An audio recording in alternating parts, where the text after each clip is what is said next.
Notes देखने में काफी पुराने लग रहे थे। नोट्स के पेपर को देखकर ऐसा लग रहा था कि उन नोट्स को 4-5 साल पहले लिखा गया हो। टेबल पर पड़े हुए नोट्स को ऋषित ने उठाया।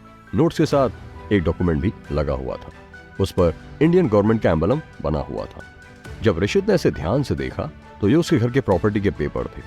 उस डॉक्यूमेंट पर मेंशन था कि मोहनलाल शर्मा अपने पूरे होश हवाश में अपने घर को मीरा के नाम कर दे। ये क्या है? ऋषित ने गुस्से में अपने पिता की ओर देखते हुए कहा, बेटा ये सब झूठ है, ये इस औरत की कोई चाल है। पिता मोहनलाल शर्मा ने सफाई पेश करते हुए कहा, आप इस औरत को कब से और कैसे जानते हैं? ऋषित इस मामले को शुरू से जानना चाहता था।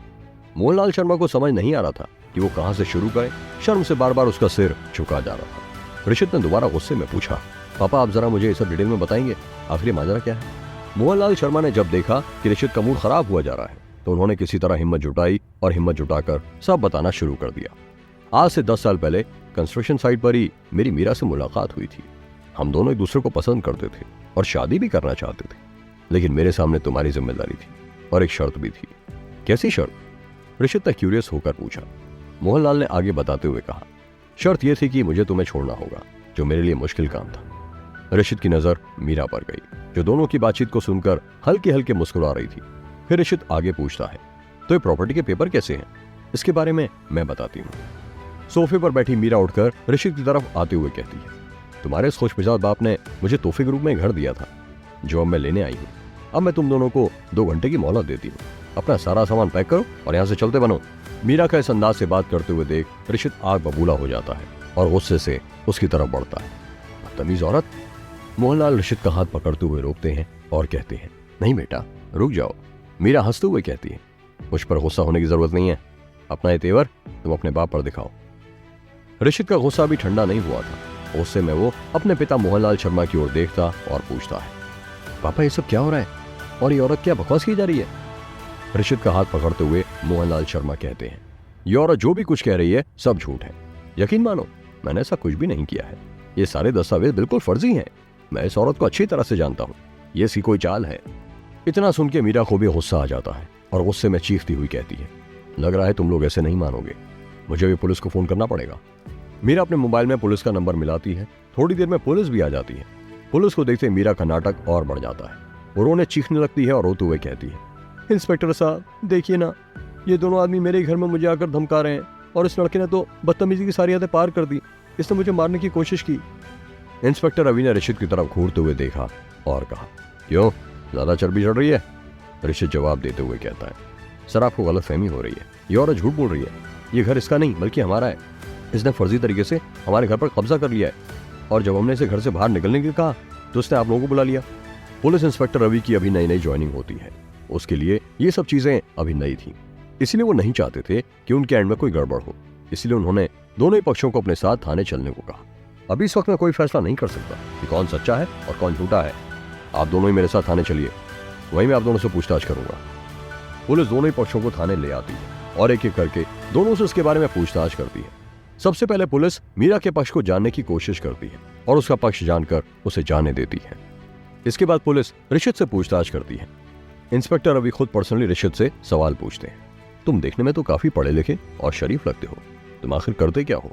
ऋषित बड़े इत्मीनान से जवाब देते हुए कहता है, मैं कंस्ट्रक्शन साइट पर सुपरवाइजर का काम करता हूँ। मेरे पिता कई दिनों से बीमार थे और जब मेरे पिता ठीक हो गए तो उन्हें वापस में अपने घर लेकर आया तो यहाँ ये औरत पहले से बैठी हुई थी। इंस्पेक्टर रवि ने इस दौरान ऋषित से कई सारे सवाल पूछे। पता नहीं क्यों उन्हें ऋषित की बातों पर यकीन करने का मन हो रहा था। ऋषित का हौसला बढ़ाते हुए रवि ने कहा, देखिए पुलिस आपके साथ कुछ भी गलत नहीं होने देगी, आप पुलिस को हफ्ते भर का टाइम दीजिए। पुलिस उस औरत के बारे में सारी डिटेल निकालेगी, लेकिन फिलहाल अभी आपको उस घर में वापस नहीं जाना है। पुलिस ने इतना कहते ही ऋषित और उसके पिता को जाने दिया। ऋषित को समझ में नहीं आ रहा था कि आखिर वो अब अपने बीमार पिता को लेकर कहाँ जाए। ऋषित को अपनी किस्मत का खेल भी समझ में नहीं आ रहा था। अभी कुछ देर पहले वो खुश था, लोग उसे इज्जत देने लगे थे। अपनी मेडिकल ट्रीटमेंट के लिए लोग उसे जानने ही लगे थे कि अचानक से मीरा के आने से उसे ये लगने लगा कि जो उसने अभी थोड़ी सी इज्जत कमाई है वो डूब ना जाए। ना जाने लोग उसके और उसके पिता के बारे में क्या क्या बातें बनाएंगे और उसे बदनाम करने की कोशिश करेंगे। ऋषित इन्हीं सब उधेड़-बुन में था। तब उसके पिता मोहनलाल ने पूछा, बेटा इस वक्त हम कहाँ जाएंगे? हमारा तो कोई रिश्तेदार भी ऐसा नहीं है जो हमें अपने घर में रख सके। ऋषित भी यही सोच रहा था। एक पल तो उसके मन में यह भी ख्याल आया कि वो अपने पिता को लेकर अपने ससुराल चला जाए, और वहीं रुके। लेकिन जब उसने अपनी अक्खड़ सास के बारे में सोचा तो उसके मन में यह ख्याल भी निकल गया। काफी सोचने के बाद तभी उसके दिमाग में एक आइडिया आया। वो ये सोच रहा था कि जब सुनैना ने उसे 15 लाख का चेक दिया था तो उसके साथ ही उसे रॉयल होटल के स्वीट का VIP पास भी दिया था। एक बार ये कोशिश करने में भी क्या ही हर्ज है। इससे उसे सुनैना की पहुंच के बारे में भी पता चल जाएगा और उसे किसी 5 स्टार होटल के स्वीट में रहने की ख्वाहिश भी पूरी हो जाएगी। ऋषित अपने पिता का हाथ पकड़ता है और सामने से जा रहे ऑटो को रोकता है। तभी पिता उससे पूछते हैं, बेटा आखिर हम कहाँ जा रहे हैं? ऋषित उन्हें इत्मीनान दिलाते हुए कहता है, आप परेशान ना हो, हम जहां भी जा रहे हैं वो अच्छी जगह ही होगी। कुछ देर बाद ऋषित रॉयल होटल गेट के पास आ जाता है। 15 फ्लोर का रॉयल होटल लखनऊ के सबसे बड़े होटलों में से एक था। जितने भी सेलिब्रिटी लखनऊ आते थे वो यहीं पर रुकते थे। इसके अलावा लखनऊ के बड़े बड़े बिजनेसमैन भी अपनी पार्टियां भी यहीं रखते थे। बेटा ये तो काफी आलीशान होटल है, क्या हम यहाँ पर किसी से मिलने आए हैं? पिता मोहनलाल शर्मा ने ऋषित से पूछा। नहीं, ऋषित ने बड़े ही कॉन्फिडेंटली जवाब दिया। तो फिर तुम मुझे यहाँ पर क्यों लेकर आए हो? मोहनलाल शर्मा ने कहा। हम किसी से मिलने नहीं बल्कि यहाँ पर रुकने आए हैं। इतना कहते ऋषित गेट से एंट्री करने लगता है। इस होटल में? तुम पागल हो गए हो क्या? इसके पैसे हम कहां से भर पाएंगे? ऋषित अपने पिता का हाथ खींचते हुए एंट्री करने ही जाता है कि होटल लॉबी पर ड्यूटी दे रहा सिक्योरिटी गार्ड उसे रोकते हुए कहता है, अरे अरे कहां घुसे जा रहे हो? ऋषित ने गार्ड के हाथ को पकड़ते हुए कहा, हमें चेक इन करना है। गार्ड ऊपर से नीचे तक ऋषित और उसके पिता को देखता है। उन दोनों के कपड़ों को भी बड़े ध्यान से देखता है और चुटकीले अंदाज में कहता है, तुमने लगता है इसे ढाबा समझ लिया है। ढाबा आगे वाली गली से बाएं मुड़कर है। ऋषित फौरन अपनी जेब से VIP पास को निकालता है और गार्ड को दिखाकर बोलता है, देखो मेरा भी बात करने का ज्यादा मूड नहीं है, तुम फौरन अपने मैनेजर को बुलाओ। VIP पास को देखकर सिक्योरिटी गार्ड के अंदर डाउट आता है और शक भरी निगाहों से पूछते हुए कहता है, तुम्हारे पास ये VIP पास कैसे आया? तुमको उससे क्या मतलब?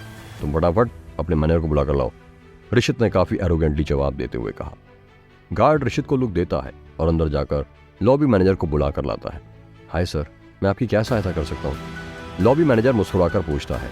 फिर ऋषित उस मैनेजर को भी VIP पास दिखाता है और कहता है, हमें एक VIP स्वीट चाहिए। VIP पास देखकर लॉबी मैनेजर भी सरप्राइज हो जाता है और कहता है, सर क्या आप मुझे 2 मिनट दे सकते हैं? इतना कहते मैनेजर अंदर चला जाता है और वापसी में अपने साथ एक और सूट बूट पहने लंबे चौड़े शख्स को लाता है। वो शख्स उस पूरे होटल का मैनेजर होता है। उसके सीने की दाएं तरफ पर लगे नेम बैच पर अंग्रेजी के मोटे मोटे अक्षरों में लिखा होता है, Devavrata Das. Yes sir, how can I assist you? Das के चेहरे पर भी बड़ी सी मुस्कान होती है। सर ये हमारा VIP पास है और हमें तुरंत एक स्वीट चाहिए। ऋषित ने दास को VIP पास पकड़ाते हुए कहा। दास ने दोनों को घूर कर देखा। दोनों ने ही बड़े साधारण से कपड़े पहने थे। उनके कपड़े देखकर ये लग नहीं रहा था कि VIP पास उनका होगा। जब होटल मैनेजर दास ने VIP पास को देखा और उसके नंबर को सिस्टम पर चेक किया तो चेक करने पर यह पता चला कि ये VIP पास तो सुनैना मैडम का है। दास ने मनी मन में सोच लिया था कि हो ना हो इन दोनों ने सुनैना मैडम के पास को चोरी किया है और कड़क शब्दों में पूछते हुए कहता है, ये पास तुमने कहां से छुड़ाया है? चुराया है का क्या मतलब है? हम तुम्हें चोर लगते हैं क्या? ऋषित ने जवाब देते हुए कहा, देखो ये पास एक बहुत बड़ी हस्ती का है। अगर उसे मालूम हो गया उसका पास तुमने चुराया, तुम समझ भी नहीं सकते हो कि तुम्हारे साथ क्या हो सकता है। इतना सुनते ऋषित के चेहरे पर बड़ी सी मुस्कान आती है और मुस्कुराते हुए कहता है, हाँ मुझे मालूम है ये पास सुनैना का है। ये पास खुद उसी ने दिया था मुझे। मैनेजर दास के सामने ऐसा पहली बार हुआ है जब किसी ने सुनैना मैडम को सुनैना कहा हो। अब उसके अंदर होश के साथ साथ जलन भी थी कि आखिर साधारण सा दिखने वाला इंसान सुनैना मैडम को किस तरह से सुनैना कह रहा है। वो लॉबी में जाता है और लॉबी से किसी को फोन करता है। ये फोन दास किसी और को नहीं बल्कि सुनैना को ही कर रहा होता है। हेलो मैडम, आपका VIP पास किसी और के पास है, वो आपके पास को लेकर होटल आया है। दास ने बड़ी नरमी के साथ कहा। उधर से सुनैना का जवाब आता है, जो कोई भी हो उसे वहीं रोके रखना, मैं फौरन वहीं आ रही हूँ। मैनेजर दास ने हामी भरते हुए कहा, जी जी मैडम बिल्कुल। मैनेजर दास मुस्कुराते हुए ऋषित और मोहनलाल के पास जाता है और कहता है, जिसका पास है वो भी खुद आ रही है, हम सब सच्चाई उसी से पूछ लेंगे। ऋषित भी मुस्कुराते हुए जवाब देता है। शौक से 15 मिनट के इंतजार के बाद एक चमचमाती लग्जरी कार लॉबी के गेट के बाहर रुकती है। उनमें से लाल कलर का गाउन पहने सुनैना निकलती है। 5 फीट 7 इंच लंबी सुनैना किसी सुपर मॉडल से कम नहीं लगती थी। सुनैना रायजादा मशहूर टेक्सटाइल व्यापारी अशोक रायजादा की इकलौती बेटी थी। जब वो महज 25 साल की थी तभी उसकी शादी हो गई थी। शादी के 2 साल बाद ही अपने पति के साथ उसके संबंध बिगड़ गए थे और नौबत तलाक तक आ गई थी। अभी भी दोनों का तलाक का मसला कोर्ट में चल रहा है। फिलहाल वो अपने पति से अलग रह रही थी। लॉबी में आते ही उसकी नजर सबसे पहले ऋषित और उसके पिता पर पड़ती है, जिसे देखकर वो खुशी से सरप्राइज हो जाती है। व्हाट अ प्लेजेंट सरप्राइज, आप लोग यहाँ पर? हाँ, वो बस हमने सोचा कि आपसे मिल लें। जब हम यहाँ आए तो पापा को यहाँ रुकने का मन था। काफ़ी दिनों से हॉस्पिटल में रहकर बोर हो गए थे। मैंने सोचा पापा और थोड़ा अपना मूड भी सही कर लें। ऋषित ने झूठ बोलते हुए कहा, ये तो अच्छी बात है, आप लोग जब तक चाहें यहाँ पर रह सकते हैं। वहाँ जितने भी लोग मौजूद थे सबके चेहरे पर मायूसी छा गई थी। सुनैना ने दास को इशारे से बोलते हुए कहा, ये हमारे खास मेहमान हैं, इनका खास ख्याल रखना, किसी चीज़ की कोई कमी नहीं होनी चाहिए। जी मैडम, बिल्कुल, दास ने सिर हिलाते हुए कहा और ऋषित की तरफ देखते हुए कहा, आइए सर, मैं आपको आपका स्वीट दिखाता हूँ। ऋषित जब दास के पास जाता है तो शर्मिंदा होकर कहता है, सॉरी सर, मैं आपको पहचान नहीं पाया था। आप सुनैना मैडम के खास हैं तो हमारे भी खास हैं सर।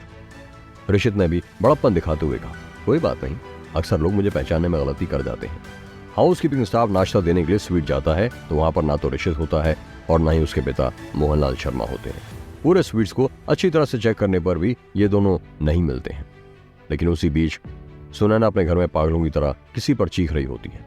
आज उसके डिवोर्स की हियरिंग थी, लेकिन कुछ पेपर्स न मिलने के कारण वकील सुनैना को फोन करता है, madam we are very sorry, सारे कॉन्फिडेंशियल पेपर्स जो डिवोर्स केस में हेल्पफुल थे वो कहीं नहीं मिल रहे हैं। सुनैना गुस्से से चिल्लाती है, आप लोगों का दिमाग खराब हो गया क्या? आज हियरिंग से पहले आज मुझे ये बता रहे हैं? आपको पता भी है ये डिवोर्स मिलने कितना ज़रूरी है? मुझे नहीं पता, आप कहीं से भी लाइए, लेकिन पेपर्स अटैच कराइए क्योंकि वो डॉक्यूमेंट्स ओरिजिनल हैं।